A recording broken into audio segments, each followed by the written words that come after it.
কিয়ামতের সবথেকে বড় আলামত হল ঈসা আলাইহিসসালাম দাজ্জালকে হত্যা করার পর আল্লাহ তাআলা ইয়াজুজ মাজুজকে এই পৃথিবীতে পাঠাবেন। আর ইয়াজুজ মাজুজ পৃথিবীতে আসা মানে হচ্ছে কিয়ামতের লক্ষণ। মানুষের মনে প্রশ্ন আসতে পারে যে এই ইয়াজুজ মাজুজ কে? ইয়াজুজ মাজুজ কি আদম সন্তান? হ্যাঁ, তারা আদম সন্তান, কিন্তু অনেক মুফাসসির বলে থাকেন যে তারা আদম আলাইহিসসালামের স্বপ্নদোষের বীর্য থেকে সৃষ্ট। তা একেবারেই ভিত্তিহীন কথা, নাউযুবিল্লাহ।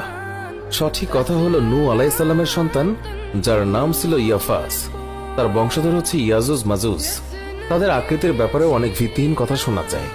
অনেকেই বলে থাকে ইয়াজুজ মাজুজ হচ্ছে দৈত্য দানব ইত্যাদি ইত্যাদি, যেগুলোতে আমাদের কান না দেওয়াই উচিত। কিন্তু তারা হবে দৈত্য দানবের চেয়েও হিংস্র। ইয়াজুজ মাজুজের জাতি পৃথিবীর ইতিহাসে অত্যন্ত ভয়াবহ জাতি হিসেবে পরিচিত। তারা আমাদের পার্শ্ববর্তী জাতিগুলোর উপর ভয়াবহ অত্যাচার চালাত। মানুষ হত্যা, পশু পাখি হত্যা, লুটপাট থেকে শুরু করে সব ধরনের অবিচারে লিপ্ত ছিল। এমনকি পুরো সভ্যতা ধ্বংস করে দিতেও তারা কুণ্ঠাবোধ করেননি। তো চলুন মূল ঘটনায় আসা যাক। জুলকারনাইন নামে একজন সৎ ইমানদার বাদশা ছিলেন। আল্লাহ যাকে অগাধ সম্পদের বাদশা বানিয়েছিলেন। একবার তিনি বিশ্বভ্রমণে 2 পর্বত প্রাচীরের মধ্যখানে পৌঁছালেন। তখন তিনি সেখানে এক জাতিকে পেলেন। তারা বলল, হে জুলকারনাইন, ইয়াজুজ ও মাজুজ দেশে অশান্তি সৃষ্টি করেছে। আপনি বললে আমরা আপনার জন্য কিছু কর ধার্য করব। আপনি আমাদের ও ইয়াজুজ মাজুজের মধ্যে একটি প্রাচীর নির্মাণ করে দেবেন, যাতে করে তারা আমাদের এখানে আসতে না পারে। 2 পর্বত প্রাচীরের মধ্যস্থলে ছিল তাদের প্রবেশ পথ, যেই পথ দিয়ে তারা উঠে আসতো আবার ভেতরে প্রবেশ করত। তিনি বললেন, আমার পালনকর্তা আমাকে যে সামর্থ্য দিয়েছেন তাই যথেষ্ট। অতএব তোমরা আমাকে শ্রম দিয়ে সাহায্য করো। আমি তোমাদের এবং তাদের মধ্যে একটি সুদৃঢ় প্রাচীর নির্মাণ করে দেব, যাতে করে তারা তোমাদের কোনো ক্ষতি করতে না পারে। তোমরা আমাকে লোহার পা টেনে দাও। অবশেষে যখন পাহাড়ের মধ্যবর্তী ফাঁকা স্থান পূর্ণ হয়ে গেল, তখন তিনি বললেন, তোমরা হাঁপড়ে দম দিতে থাকো। অবশেষে যখন তা আগুনে পরিণত হলো, তখন তিনি বললেন, তোমরা গলিত তামা নিয়ে এসো, আমি তা এর উপরে ঢেলে দিই। অতঃপর ইয়াজুজ ও মাজুজ আর কখনোই এর উপরে আরোহণ করতে পারবে না এবং তা ভেদও করতে পারবে না।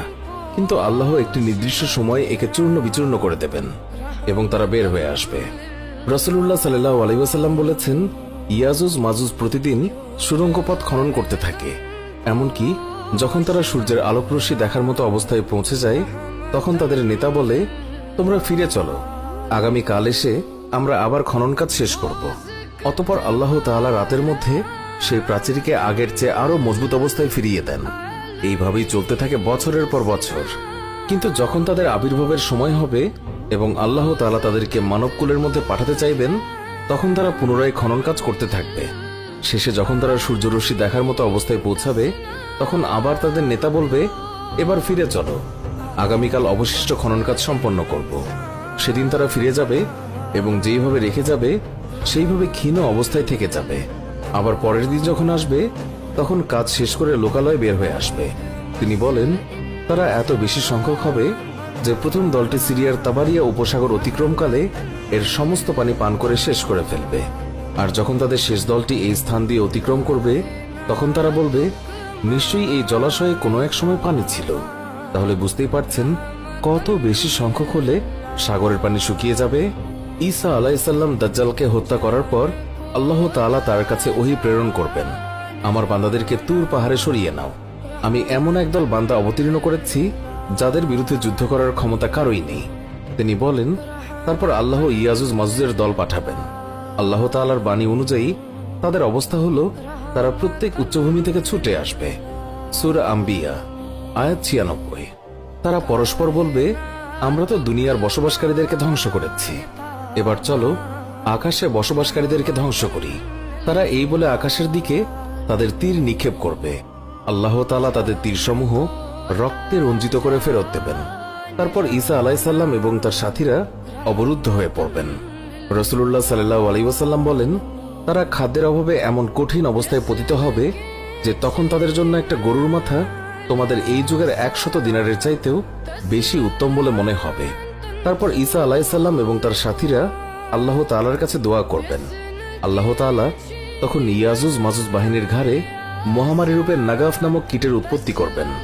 তারপর তারা এমনভাবে ধ্বংস হয়ে যাবে যেন একটি প্রাণের মৃত্যু হয়েছে। সেখানে এক বিঘত জায়গাও পাবেন না যেখানে সেগুলোর পচা দুর্গন্ধময় রক্তমাংস ছড়িয়ে না থাকবে। তারপর তিনি সাথীদের নিয়ে আল্লাহ তাআলার কাছে দোয়া করবেন। আল্লাহ তাআলা তখন উটের ঘাড়ের ন্যায় লম্বা ঘাড় বিশিষ্ট এক প্রকার পাখি প্রেরণ করবেন। সেই পাখিগুলো লাশগুলো তুলে নিয়ে গভীর গর্তে নিক্ষেপ করবে। এদের পরিত্যক্ত তীরধনুক মুসলমানগণ 7 বছর পর্যন্ত জ্বালানি হিসেবে ব্যবহার করবে।